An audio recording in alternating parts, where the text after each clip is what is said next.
নমস্কার বন্ধুরা, বিউটি রান্নাঘর 25-এ সবাইকে স্বাগত জানি। আবারও চলে আসলাম একটা সুন্দর রেসিপি নিয়ে। ভিডিওটি স্কিপ না করে সম্পূর্ণ দেখতে থাকুন। রেসিপিটার জন্য প্রথম আমি কড়াইতে দিয়ে দেবো পরিমাণ মতো জল, আর এখানে আমি অ্যাড করে দেব কেটে ধুয়ে রাখা লোটে ফিশগুলো। এখানে আমি 5-6টার মতো লোটে ফিশ নিয়েছি। আপনারা চাইলে মাছটা কম বেশি করে নিতে পারেন। আর তার মধ্যে অ্যাড করে দেব সামান্য একটু হলুদ। এগুলো আমি কিছুক্ষণ সেদ্ধ হতে দেব। এগুলো সেদ্ধ হয়ে গিয়েছে, এবার ছাঁকনির সাহায্যে এগুলো তুলে নেব। এটা তুলে ঠান্ডা হয়ে যাওয়ার পর এর ভেতরের বীজখানের যে কাঁটাগুলো আছে তুলে বেছে ফেলে দেব। এবার কড়াইতে দিয়ে দেবো সামান্য পরিমাণ একটু তেল, দিয়ে দেবো পরিমাণ মতো একটু পেঁয়াজ কুচি, দিয়ে একটু না ভাজা ভাজা করে নেব। এবার এখানে দিয়ে দেব আদা আর রসুন বাটা, খুবই সামান্য দিয়েছি, দিয়ে খুব ভালো করে কষিয়ে নেব। এবার এখানে দিয়ে দেবো স্বাদ মতো নুন। নুনটা দিয়ে আবারও খুব ভালো করে নাড়াচাড়া করে নেব।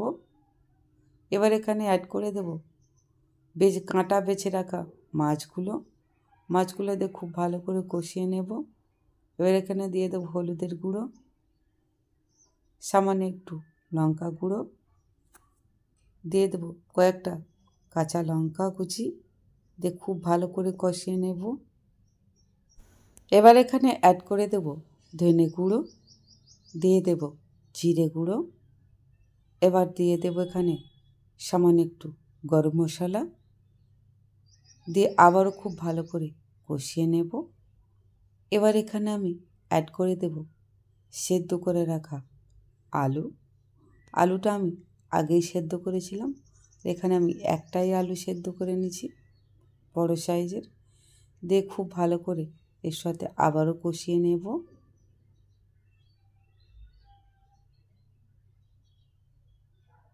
এবার এখানে দিয়ে দেবো কিছু ধনেপাতা কুচি, আর ধনেপাতা কুচিটা আমি একটু বেশি পরিমাণে দিলাম, খেতে ভালো লাগবে। এটা খুব ভালো করে কষানো হয়ে গেলে এটা আমি তুলে নেব। এবার এখানে একটি পাত্রে আমি নিয়ে নিয়েছি, আর তাতে একটা ডিম ফাটিয়ে অ্যাড করে নিয়েছি। এবার এটা খুব ভালো করে ফেটে নেব, তবে এর মধ্যে আমি সামান্য একটু নুন দিয়েছিলাম। এটা সাইডে রেখে দেব। এবার এখানে আমি আলু সেদ্ধটা নিয়ে নেব, আর আলু সেদ্ধটা খুব ভালো করে আমি মেখে নিয়েছিলাম। এবার এর থেকে হাতে তেল দিয়ে এর থেকে একটু একটু করে নিয়ে আমি আমার মতো করে শেপ দিয়ে নেব কাটলেটে।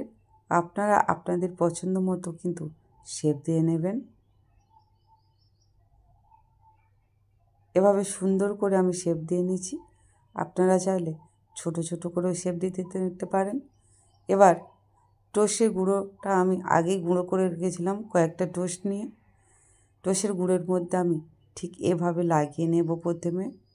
তারপরে আমি ডিমের ব্যাটারের মধ্যে এপিট এপিট করে চুবিয়ে নেব, নিয়ে আবারও আমি টোস্টের মধ্যে অ্যাড করে দেব। আবার আমি টোস্টের গুঁড়োর মধ্যে এটা দিয়ে ভালো করে ফোল্ড করে ভালো করে শেপ দিয়ে নিয়েছি সুন্দর করে। আমি আমার মতো পছন্দের মতো শেপ দিয়েছি, আপনারা আপনাদের পছন্দ মতো শেপ দেবেন। এবার কড়াই তেলটা আমি আগেই গরম করতে দিয়েছিলাম, সেখানে আমি কাটলেটটা অ্যাড করে দিয়েছি।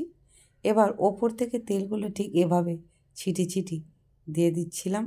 আর এটা ভাজার সময় গ্যাসের আঁচটা অবশ্যই কমিয়ে রাখতে হবে। আর এটা আমি উল্টে পাল্টে খুব ভালো করে ভেজে নিয়েছি। এটা হয়ে গিয়েছে, এটা আমি তুলে নেব। এটা রেডি হয়ে গিয়েছে। এবার এখানে আমি সস আর কিছু কাঁচা লঙ্কা আর পেঁয়াজ কুচি দিয়ে পরিবেশন করছি। আপনাদের কাছে যদি কাসুন্দি থাকে সেটাও দিয়ে পরিবেশন করতে পারেন। আমার লোটে মাছের কাটলেট রেডি। আমার এই রেসিপিটা আপনাদের কেমন লাগলো তো অবশ্যই কমেন্ট করে জানাবেন বন্ধুরা। রেসিপিটি ভালো লাগলে লাইক, কমেন্ট, শেয়ার, সাবস্ক্রাইব অবশ্যই করবেন। ভালো থাকবেন, ধন্যবাদ।